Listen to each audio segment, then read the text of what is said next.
नमस्ते मेरे प्यारे विद्यार्थी मित्रों। देखिए सामने हिंदी लोक भारती 9वीं कक्षा दूसरी इकाई का दूसरा पाठ जंगल। आज हम इसे लेने वाले हैं। इसकी विधा है संवादात्मक कहानी और इसकी लेखिका है चित्रा मुद्गल। देखिए ये एक पूरक पठन है। विद्यार्थी मित्रों, अब हम पाठ की ओर आते हैं। इससे पहले कि हम इस पाठ की ओर बढ़े, इसके जो पात्र हैं उनका परिचय कराना बहुत ज़रूरी है। इस कहानी में अनिमा जोशी और मांडवी ये दोनों सहेलियां हैं और वो किसी कॉलेज में अध्यापन का कार्य करती है। अब ये मांडवी का परिवार हम देखेंगे। इस परिवार की मुखिया है स्वयं मांडवी, उनका बेटा है शैलेश, उनकी बहू है तविशा और पोता पीयूष जो कि 2, 3 या 4 साल का एक छोटा सा बालक है। और उसके घर में काम करने वाली, झाड़ू पोछा करने वाली स्त्री का नाम है कमला। और इस पीयूष ने बड़े ही प्यार से सोनू और मोनू नाम के खरगोश का जो जोड़ा है उसे पाला हुआ है। विद्यार्थी मित्रों, कहानी मैं आपको संक्षेप में बता देता हूँ। सोनू और मोनू ये जो खरगोश का जोड़ा है, इसे पीयूष ने बड़े प्यार से पाला हुआ है और वो जैसे उनके घर का सदस्य बन गया है। लेकिन एक बार इस घर में बड़ी परेशानी, बड़ी आफत पैदा हो जाती है। तो किस प्रकार फ़ोन पर संवादों का आदान प्रदान होता है ये हम देखेंगे। आइए शुरुआत करते हैं। रीडर अनिमा जोशी के मोबाइल पर फ़ोन था मांडवी दीदी की बहू तविशा का। कह रही थी, आंटी बहुत ज़रूरी काम है, अम्मा से बात करवा दे। अनिमा दीदी ने असमर्थता जताई। मांडवी दीदी कक्षा ले रही है, बाहर आते ही वह संदेश उन्हें दे देंगी। वैसे हुआ क्या है, घर में सब कुशल मंगल तो है? परेशानी का कारण बताने के बजाय तविशा ने उनसे पुनः आग्रह किया, आंटी अम्मा से बातें हो जाए तो। अनिमा जोशी को स्वयं उसे टालना बुरा लगा। उचित नहीं लगेगा तविशा, अनुशासन भंग होगा। मुझे बताओ तविशा, मुझे बताने में झिझक कैसी? विद्यार्थी मित्रों, जिन शब्दों के नीचे लाल स्याही में अधोरेखांकन किया हुआ है उनके अर्थ मैं स्पष्टीकरण देते हुए ही बताता जाऊंगा। देखिए, जैसा कि मैंने बताया था, जिस कॉलेज में अनिमा जोशी रीडर की हैसियत से और मांडवी दीदी एक प्रोफेसर की हैसियत से काम करती है अध्यापन का, तो वो दोनों कॉलेज में थे। लेकिन मांडवी की बहू जिसका नाम है तविशा, उन्होंने फ़ोन करके बताया कि वो अनिमा जोशी को आंटी कहती है कि ऐसा बहुत ज़रूरी काम है और मेरी सासू माँ अर्थात जिन्हें वो अम्मा कहती है उनसे मेरी बात करवा दो। लेकिन अनिमा दीदी मजबूर थी।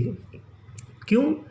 क्योंकि मांडवी दीदी कक्षा ले रही थी, पढ़ाने का काम कर रही थी और हो सकता है कि उस कॉलेज में ऐसा कोई नियम हो कि अचानक किसी का अगर फ़ोन आए तो बात नहीं वहाँ पर हो पाएगी, बाद में संदेशा दिया जाएगा। तो इसीलिए अनिमा दीदी ने कहा कि मैं बाहर आते ही उन्हें संदेशा दे दूँगी, तुम मुझे बताओ हुआ क्या है। लेकिन परेशानी का कारण बताने के बजाय तविशा ने उनसे पुनः आग्रह किया कि आंटी ये अगर अम्मा से ही मेरी बात हो जाती तो अच्छा होता। लेकिन अनिमा जोशी उसे टालना बुरा लगा और उसने बताया कि ये उचित नहीं होगा, यहाँ के नियम का वो भंग होगा, अनुशासन का भंग होगा, तो तुम मुझे बता दो, इसमें किस बात का संकोच। अब देखो जो हुआ है वो तविशा ने अपने शब्दों में कैसे बताया। नहीं आंटी, ऐसी बात नहीं है। तविशा का स्वर भर्रा सा आया, यानी गला भर गया दुख के मारे। तविशा ने बताया, घर में जो जुड़वा खरगोश के बच्चे पाल रखे हैं उन्होंने, सोनू मोनू, उनमें से सोनू नहीं रहा, यानी सोनू उसकी मौत हो गई। अब ये घटनाक्रम उसने कैसे बताया वो ज़रा देखिए। 10:30 के करीब काम वाली कमला घर में झाड़ू पोछा करने आई, यानी सफाई के लिए।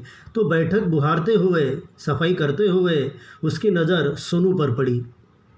जगाने के लिए उसने सोनू को हिलाया। उसके जगाने की सोनू पर कोई प्रतिक्रिया नहीं हुई।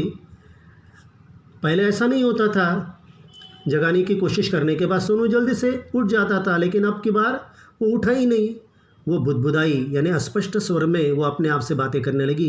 कैसे घोड़े बेचकर सो रहा है शैतान, यानी कितनी गहरी नींद में ये शैतान सो रहा है। उसकी टांग पकड़कर उसे सोफे के नीचे से बाहर घसीट लिया, मगर सोनू की कोई हरकत नहीं हुई, यानी कोई प्रतिक्रिया नहीं हुई। कमला ने चीखकर तविशा को पुकारा, छोटी बीजी।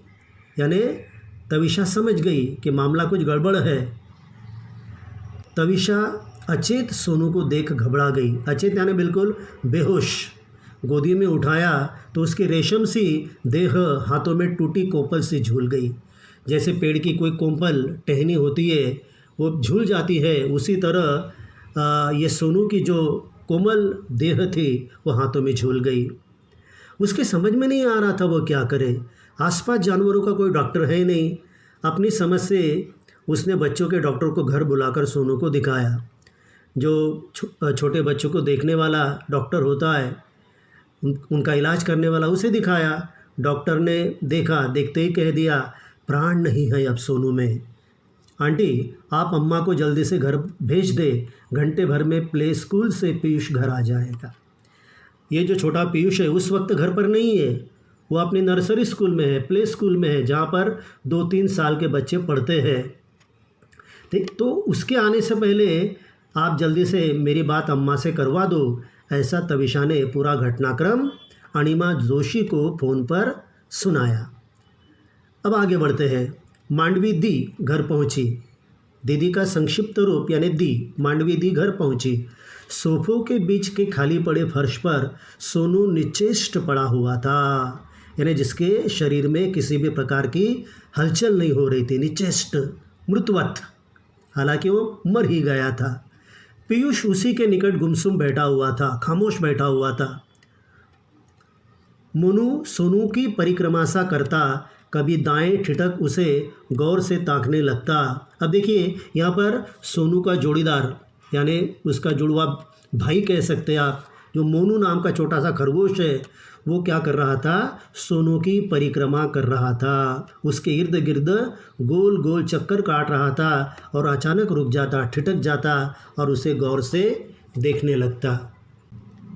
पीयूष की स्तब्धता तोड़ना उन्हें ज़रूरी लगा। विद्यार्थी मित्रों, इस बात पर ज़रा ध्यान दीजिए। स्तब्धता यानी यहाँ पर बिल्कुल शांति, ये अर्थ नहीं है। स्तब्धता यानी धोखे का इशारा करने वाली ये स्तब्धता है, यानी बिल्कुल सुन्न हो गया है वो।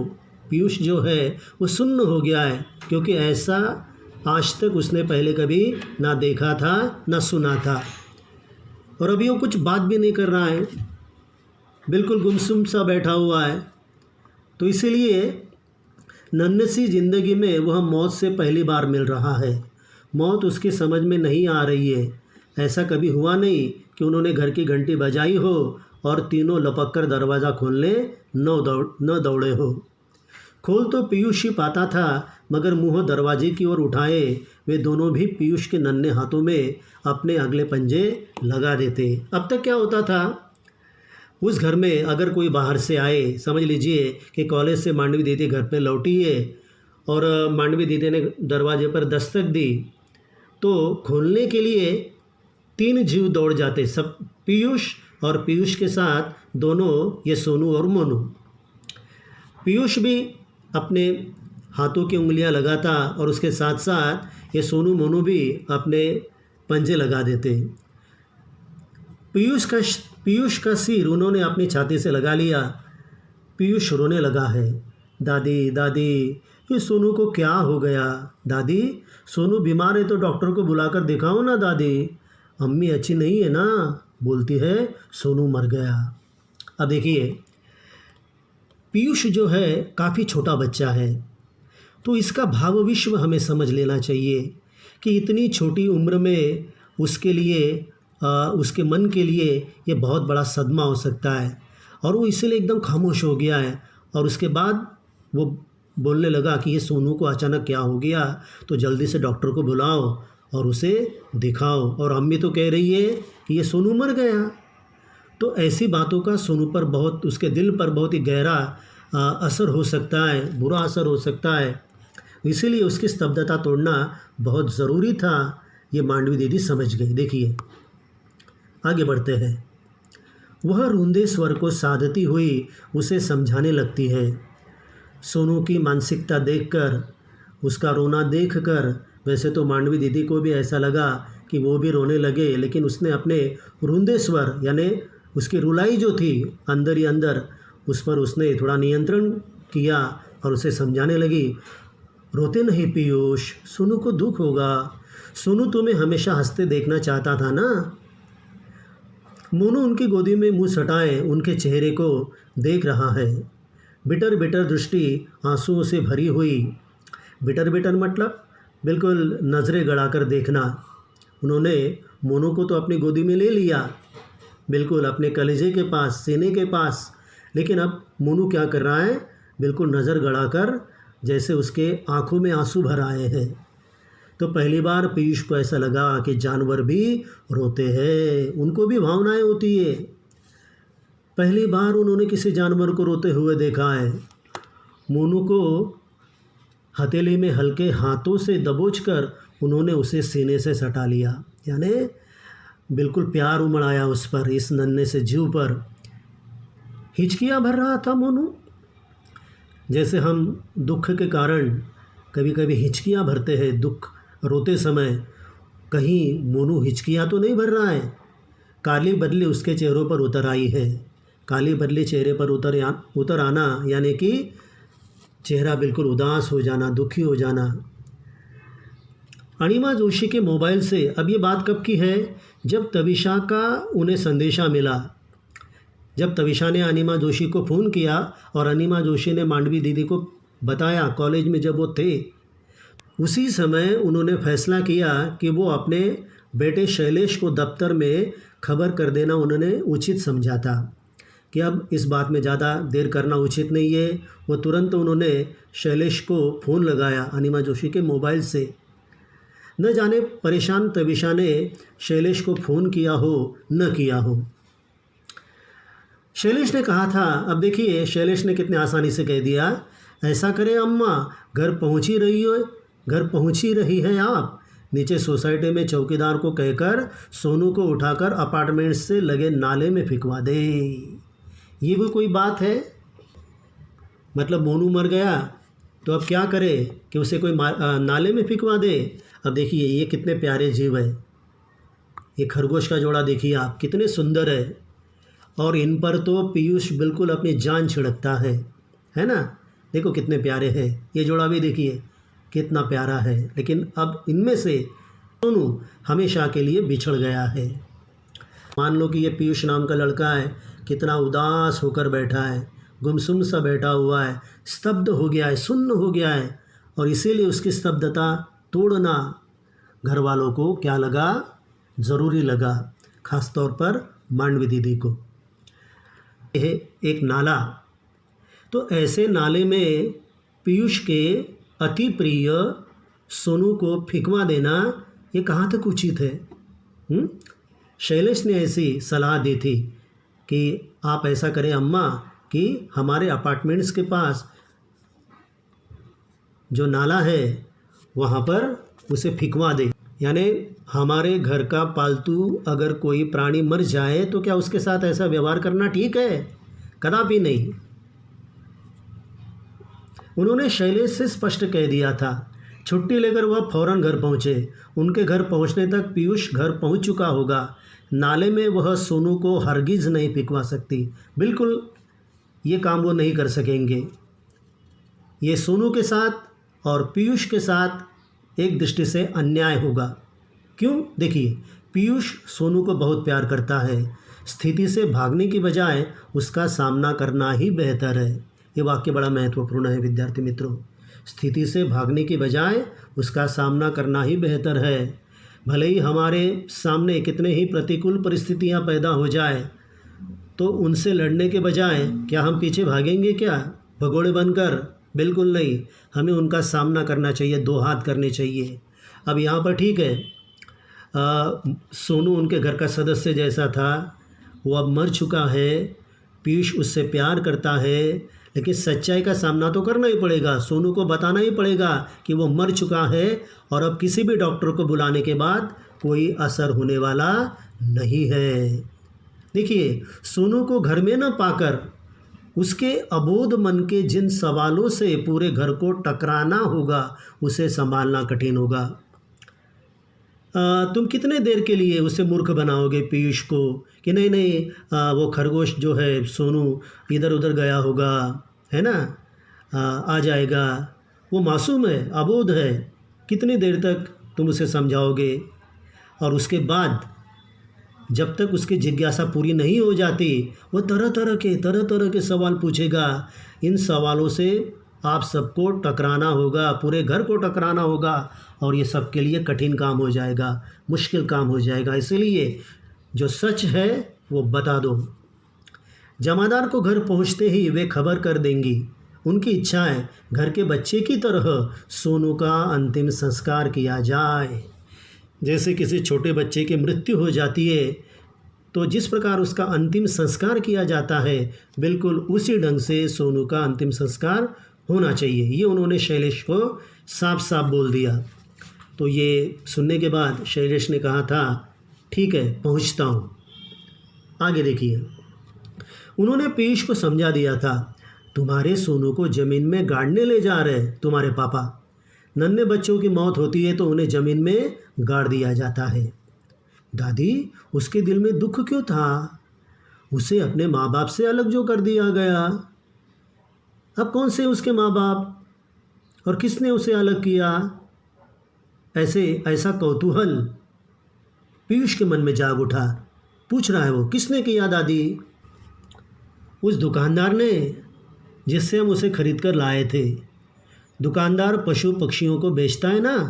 तुम ही बताओ, माँ बाप से दूर होकर बच्चे दुखी होते हैं कि नहीं? होते हैं दादी। मम्मी 4 दिन के लिए मुझे छोड़कर नानू के पास मुंबई गई थी तो मुझे भी बहुत दुख हुआ था। दादी, दुख से मर जाते हैं कभी कभी पीयूष। सोनू भी मर सकता है। कैसे हट पकड़ लिया था पीयूष ने, यानी बिल्कुल जीत पकड़ ली थी। घर में वह भी खरगोश पालेगा, तोते का पिंजरा लाएगा। तविशा और शैलेश के संग महरौली शैलेश के मित्र के बच्चे के जन्मदिन पर गया था पीयूष। उन लोगों ने मंझोले नीम के पेड़ के डाल पर तोते का पिंजरा लटका रखा था। जालीदार बड़े से बांकड़े में उन्होंने खरगोश पाल रखे थे। पीयूष को खरगोश और तोता चाहिए। तविश और शैलेश ने बहुत समझाया, फ्लैट में पशु पक्षी पालना कठिन है, कहाँ रखेंगे उन्हें? बालकनी में। पीयूष ने जगह ढूंढ ली। तविशा ने उसकी बात काट उसे बहलाना चाहा। पूरे दिन खरगोश बांकड़े में नहीं बंद रह सकते, उन्हें कुछ समय के लिए खुला छोड़ना होगा। छोटे से घर में वे भागा दौड़ी करेंगे, सुसु छींची करेंगे। उसकी टट्टी पेशाब कौन साफ करेगा? दादी करेंगी। कुछ दिन पहले की बात है कि पीयूष ने बड़ी जीत पकड़ ली थी, हट पकड़ लिया था कि वो खरगोश पालेगा और तोते का पिंजरा भी लाएगा। हुआ यूँ, एक दिन वो अपने पिताजी के साथ गया था, पिताजी के मित्र के बेटे के जन्मदिन पर, महरौली में। आप सामने देख सकते हैं। तो वहाँ पर उस जन्मदिन के मौके पर उसने देखा कि वहाँ पर एक मंझोला पेड़ था। महरौली एक दिल्ली का बहुत ही सुंदर शहर है, ऐतिहासिक शहर है। तो वहाँ जाने के बाद, उस बर्थडे के कार्यक्रम में जाने के बाद उसने देखा कि वहाँ एक सुंदर सा तोते का पिंजरा लगा हुआ है और एक जालीदार बांकड़े में उन्होंने कुछ खरगोश भी पाल रखे थे। देखिए, ये तो तोते हैं, लेकिन ये चिड़ियाघर में भी होते हैं दुकानदार के पास। लेकिन जहाँ पर वो गया था महरौली में, उन्होंने वहाँ पर ऐसे कुछ तोते खरगोश भी देखे। तो ये देखने के बाद उसके मन में ये इच्छा जाग उठी कि उसे अब खरगोश भी चाहिए और तोता भी चाहिए। उस समय उसके माँ बाप ने उसे बहुत समझाने की कोशिश की कि हम जहाँ पर रहते हैं फ्लैट में, अपार्टमेंट्स में, वहाँ उन्हें पालना बड़ा कठिन है। वो जब सूसू छींची करेंगे, टट्टी पेशाब करेंगे तो कौन साफ करेगा। और उसने बड़े आसानी से जवाब दे दिया कि ये सब काम दादी करेंगी। ठीक है, लेकिन दादी पढ़ाने कॉलेज जाएंगी तो उनके पीछे कौन करेगा।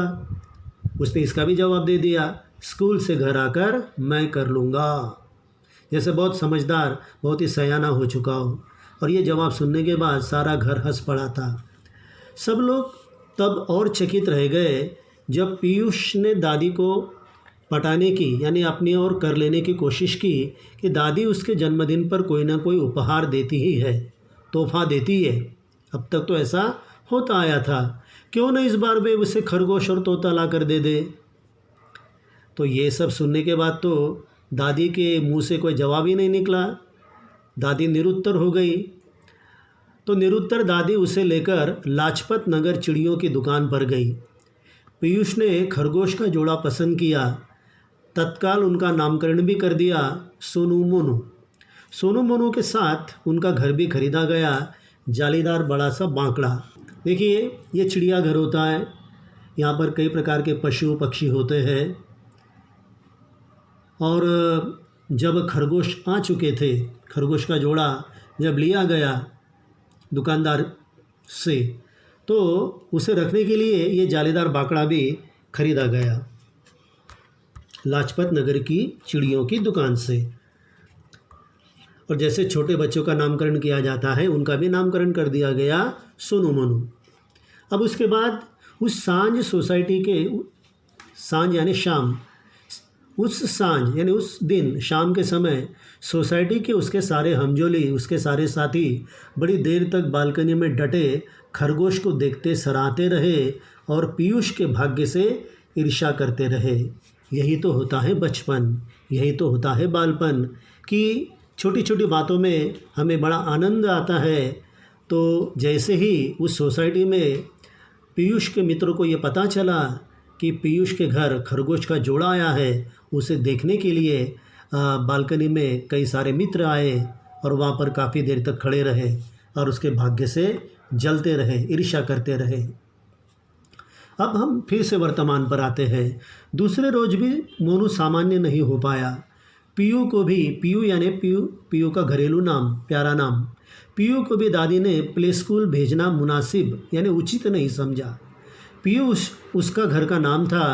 पीयूष घर में रहेगा तो दोनों एक दूसरे को देख ढाढ़स महसूस करेंगे, यानी कौन, मोनू और पीयू। उन्होंने स्वयं भी कॉलेज जाना स्थगित कर दिया, यानी रोक लिया अपने आप को कि मैं कॉलेज नहीं जाऊंगी क्योंकि मुझे पीयूष को संभालना है। सुबह मोनू ने दूध के कटोरे को छुआ तक नहीं। अब खरगोश को ये दूध कितना प्यारा होता है, लेकिन उसके सामने जब दूध का कटोरा रखा गया तो सोनू ने उसे छुआ तक नहीं। बगल में रखे सोनू के खाली दूध के कटोरे को रह रहकर सूंघता रहा। उन्हें मोनू की चिंता होने लगी। अब ये गूंगा जानवर जो बात नहीं कर सकता, बेजुबान जानवर, अपनी चिंता भला अपने मुंह से कैसे प्रकट करेगा। उसका दुख तो वही जाने कि मेरा साथीदार, मेरा जोड़ीदार, मेरा भाई कहाँ गया, यानी सोनू कहाँ गया। शायद यही चिंता मोनू कर रहा था। अब घटना में एक नया मोड़ आया है। तविषा अपराध बोध से भरी हुई थी, यानी उसे ऐसा लग रहा था मुझसे जैसे एक गंभीर अपराध हो गया हो। मांडवी दी से उसने अपना संशय बांटा। चावल की टंकी में घुन हो रहे थे, यानी कीड़े, अनाज में कीड़े होते हैं ना। उस सुबह उसे मारने के लिए डाबर की पारे की गोलियां की शीशी खुली थी चावलों में डालने के लिए। शीशी का ढक्कन मरोड़कर जैसे ही उसने ढक्कन खोलना चाहा, कुछ गोलियां छिटक कर दूर जा गिरी। गोलियां बटोर उसे टंकी में डाल दी थी। फिर भी उसे शक है कि एक आध गोली कोने कोने में छूट गई होगी। देखिए, एक पारे की गोलियां होती है और इसे अनाज में जब कीड़े पैदा हो जाते हैं या कीड़े पैदा न हो, इसलिए ये पारे की गोलियां डाली जाती हैं।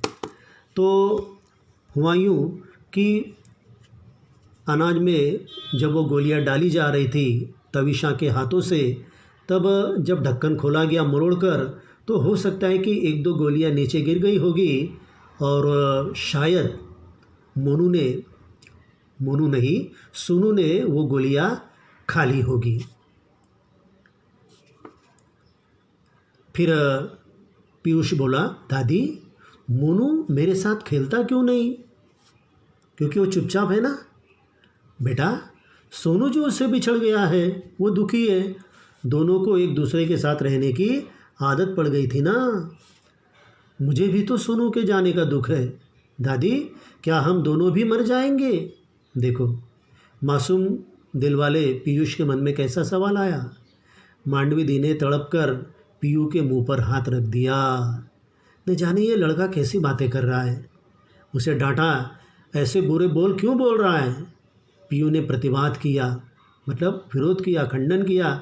आप ही ने तो कहा था दादी, सोनू दुख से मर गया।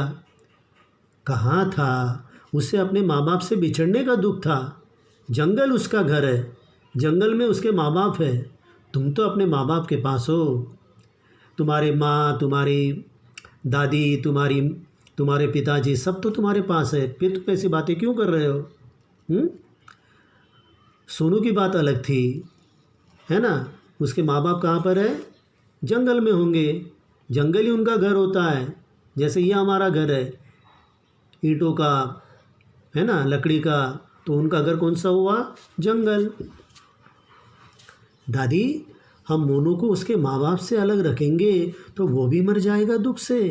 देखो, सोनू तो बेचारा चला गया, अब उसे मोनू की चिंता हो रही है। इसीलिए उसके मन में प्रश्न उठा कि मोनू को उसके माँ बाप से अगर हम अलग रखेंगे तो क्या वो भी मर जाएगा दुख के कारण? मांडवी दीदी के पास उसका कोई जवाब नहीं था, तो मांडवी दी निरुत्तर हो आई। फिर से वो आगे बोला, दादी, हम मोनू को जंगल में ले जाकर छोड़ दे तो वह अपने मम्मी पापा के पास पहुंच जाएगा। फिर तो वह मरेगा नहीं ना। नहीं मरेगा, पर तू मोनू के बिना रह लेगा ना। मांडवी दी का कंठ भर आया, जैसे उन्हें भी ऐसा लगने लगा कि वो भी रो पड़ेगी। कितना, मतलब अभी पीयूष जो अभी सोनू के मौत के कारण दुखी था, अब मोनू की चिंता होने के कारण और समझदारी की बातें वो कर रहा है कि अगर उसे जंगल में छोड़ दिया जाए, उसके माँ बाप उसे वहाँ पर मिल जाएंगे तो वो मरेगा नहीं। ये समझदारी की बातें सुनकर मांडवी दी को बड़ा अच्छा लगा। फिर वो आगे कहती है, ठीक है, शैलेश से कहूँगी कि वह रात को गाड़ी निकाले और हमें जंगल ले चले। रात में ही खरगोश दिखाई पड़ते हैं, शायद मोनू के माँ बाप भी हमें वहाँ दिखाई पड़ जाएंगे। दादी, मैंने आपसे कहा था ना मुझे तोता भी चाहिए। दादी को ऐसा लगा ये तोता बीच में कैसे आ गया। दादी बोली, हाँ कहा था, अब मुझे तोता नहीं चाहिए दादी। मांडवी दी ने पीयूष को सीने से भींच लिया और दनादन उसका मुंह चूमने लगी। यानी अभी उसे पीयूष की समझदारी पर बड़ा प्यार उमड़ आया और उसने उसे सीने से सटा लिया और उसे लगातार चूमने लगी। ये रात वाला जंगल है। दिन में ये जंगल कितना सुहाना लगता है और रात में ये जंगल कितना डरावना लगता है। लेकिन कुछ भी हो, जंगली पशु जो है वो तो यही रहेंगे ना, चाहे दिन हो चाहे रात हो। तो रात होने के बाद घर वालों ने सोचा कि अभी हम क्या करेंगे, मोनू को जंगल में जाकर छोड़ देंगे। और इस जंगल में आकर उन्होंने उसे छोड़ दिया। अब ये देखिए, एक टहनी पर बैठे हुए तोतों का जोड़ा स्वतंत्र है, ये आज़ाद है। यहाँ पर देखिए, यहाँ पर भी एक पंछी बिल्कुल रंग बिरंगा पंखों वाला बिल्कुल आज़ाद है, किसी प्रकार का बंधन नहीं है। इस पर भी किसी प्रकार का बंधन नहीं है, खुले आसमान में उड़ रहा है। ये जंगल देखिए, ये पशु पंछियों का घर है। ये भी जंगल देखिए, पशु पंछियों का घर है। कितने प्यारे ये तोते हैं, ऐसा लगता है कि हम इन्हें अपने पास रखें, लेकिन ये उचित नहीं है। ये खरगोश देखिए, इस खरगोश के लिए और इस तोते के लिए पीयूष तो मानो जैसे दीवाना बन गया था। अब ये देखिए विद्यार्थी मित्रों, ये बड़ी महत्वपूर्ण बातें हैं, ये पूरे पाठ का सार है।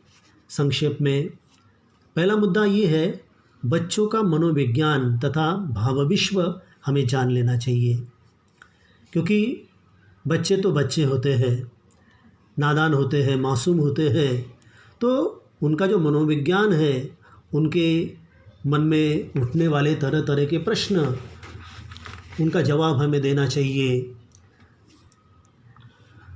पशु पक्षियों से हमें प्रेम करना चाहिए, किसी प्रकार की कठोरता उनके साथ हमें नहीं करनी चाहिए।